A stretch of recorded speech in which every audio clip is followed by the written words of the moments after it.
So hello guys. तो इस video में मैं ये बताऊंगा कि प्लेसमेंट के लिए मैं कौन से रिसोर्सेज फॉलो कर रहा हूँ, क्या क्या चीज़ें कर रहा हूँ, और ट्राई करूँगा कि सारी चीज़ें बता सकूँ कि मैं कहाँ कहाँ से पढ़ रहा हूँ, कौन से रिसोर्सेज ऐड कर रहा हूँ।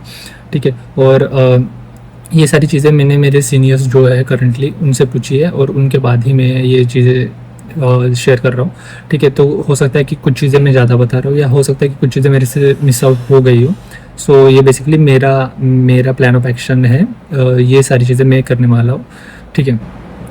तो सबसे सबसे पहले डीएसए तो मस्ट है। ठीक है। सो डीएसए में मे भी जो स्टैंडर्ड क्वेश्चन है वो करना है, और फिर उसके बाद जो क्या बोलते हैं, जो मिड लेवल तक क्वेश्चन है वो करना है। फिर उसके बाद आता है सिक्वल।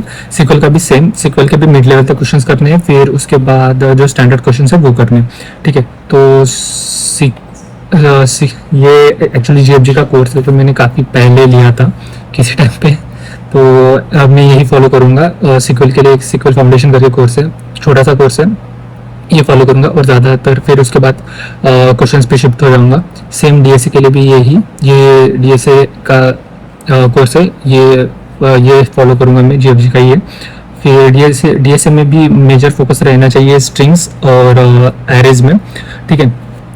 स्ट्रिंग्स और एरेज में ज़्यादा फोकस रहना चाहिए। लिंक लिस्ट के मेजरली क्वेश्चन नहीं पूछते, और ग्राफ्स के क्वेश्चंस तो एक आध ही एग्जाम में पूछे गए थे अकॉर्डिंग टू माय सीनियर्स।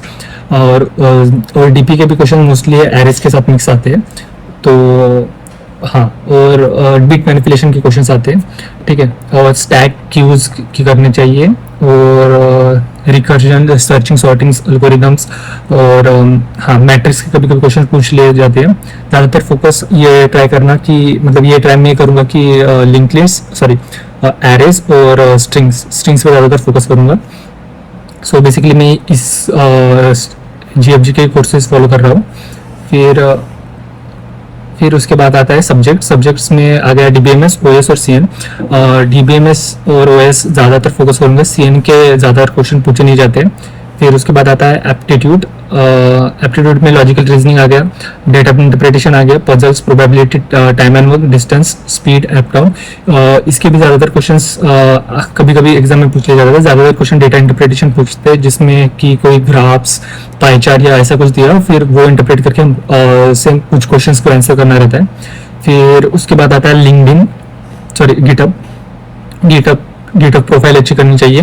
और ये एक्चुअली मेरी गिटहब प्रोफाइल है, 47 रिपोजिटरीज है। और एक टाइम था जब मैं अच्छा खासा काम करता था गिटहब पे, डेली एक्टिव रहता था। अभी नहीं है, पर अभी वापस से स्टार्ट करूँगा। ये गिटहब का हो गया। फिर उसके बाद सेम लिंक्डइन भी अच्छा करना चाहिए, in case off campus try करना रहा। और पर्सनली मैं तो ऑफ कैंपस इन कैंपस दोनों ट्राई करूँगा, जहाँ से अच्छा मिल सके वहाँ से। सो ये एक्चुअली मेरी लिंक्डइन प्रोफाइल है।